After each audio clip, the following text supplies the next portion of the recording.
Welcome, welcome, welcome. Let me welcome each and every one of you to the newest edition of the Bailey Report. I am your host, Javier Bailey. And today we're broadcasting from the Mississippi Delta. We're down in Greenwood, Mississippi. My wife and I came down to view some of the historic locations that are associated with the death, the abduction, death, and trial of the murderers of Emmett Till. We just decided to take a little time and to go and spend some time viewing these historic locations. Today, my friends, Emmett Till would have been 82 years old, and so we thought we'd take a little time and show our support for the memorials, and they're very humble, but the very modest and humble memorials that have been put in place for commemorating the death of Emmett Till. Listen, today we're going to take a look at a topic that is of quite significance, of great significance, and that has contemporary meaning in that we are now facing a phenomenon in this country, a phenomenon where government leaders, today's government leaders, such as Ron DeSantis and other governors and several members of Congress, have undertaken the support and the ratification of burning and banning books. Now, there's no freer form of expression than when we write books and when we're able to read books of fiction and non-fiction, books of historical significance and books of scientific significance. The reading and the studying of literature is part and parcel with the growth of an individual.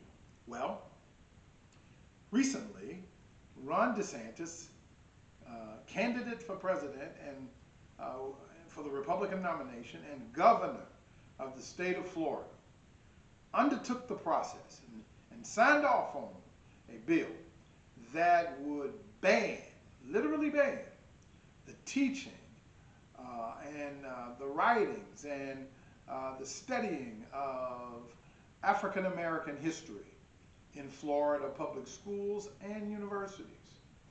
In fact, he likewise had all of the books that were associated with the teaching of black history taken out of public schools in Florida. Now, the reason that, a lot of us blow that off and say, well, that's Florida.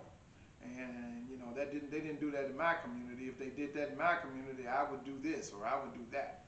Well, the truth of the matter is that when a government begins to attack the freedom of expression, to control free thought, to control your ability to learn, when that comes under government control, it is the beginning of the end of all democratic principles. My friends, it is the beginning of the end of democracy. Let's take a look at it historically. Recently, the Holocaust Museum had an exhibit that focused on May 10th, 1933. Now you ask yourself, what happened on May 10th, 1933? Well, I'll tell you what happened. Adolf Hitler and the Nazi Party leadership ordered the eradication and the banning of books that were deemed, books and other writings, newspaper articles, magazines, poetry that could be deemed un-German.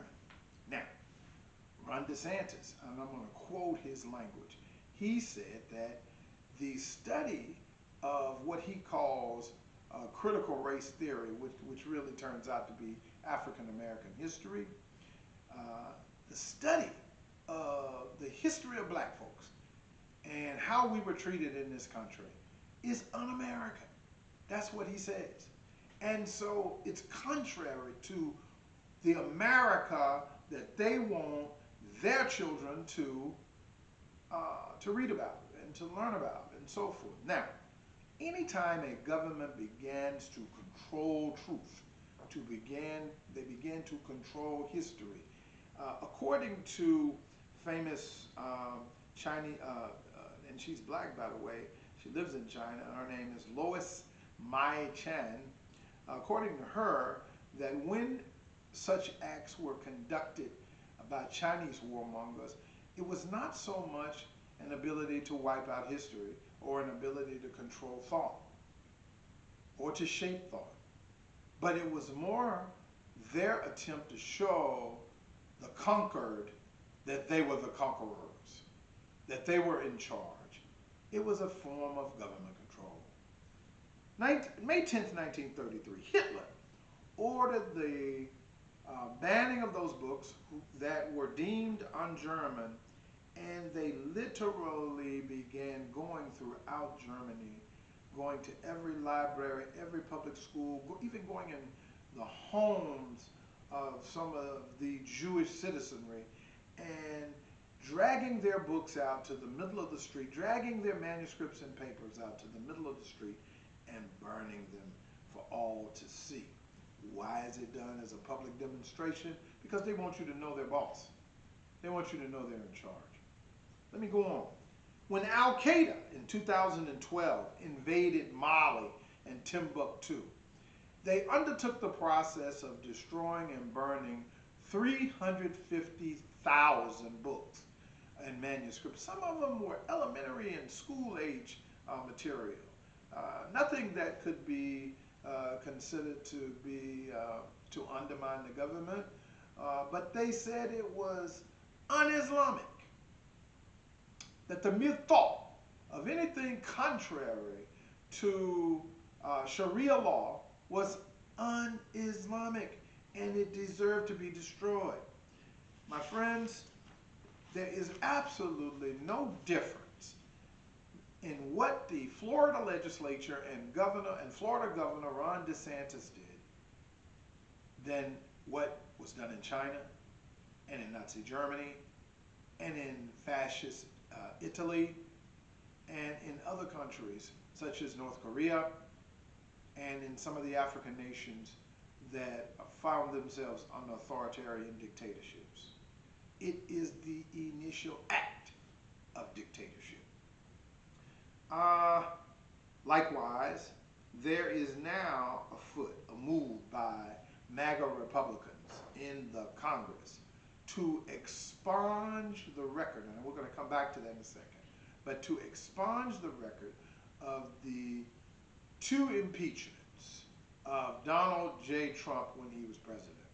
Now, Donald Trump was not convicted by the Senate in association with those two impeachments. However, the attempt to expunge those impeachments from the historical record of Congress is simply an act of showing the conquered who the conqueror really is. They want us to know that they are in charge. When I say us, I mean America, to know that they are now in charge. That whole idea of make America great again is really saying make America a white supremacist nation again. That's exactly what they mean. That's the code in the language and in the wording that they're using. There have been other attempts to control free thought and to control freedom of expression and freedom of the press. Donald Trump in 2016 opened up his campaigns with an attack on the press. Any reporter, any news outlet, whether it was broadcast or print media, that did not agree with the history and ideas, or that had the audacity to delve into Donald Trump's personal life, he called them fake news. He told the world they were fake news. He even launched an attack on the intelligence agencies that have been a stalwart of federal governments in this nation for over 50 years, over 60 years. He attacked the FBI, the CIA, he attacked the Defense Intelligence Agency. Anybody that raised an issue about his behavior found themselves under attack. Again, this kind of government control is literally and historically the beginning of the end of democratic principles.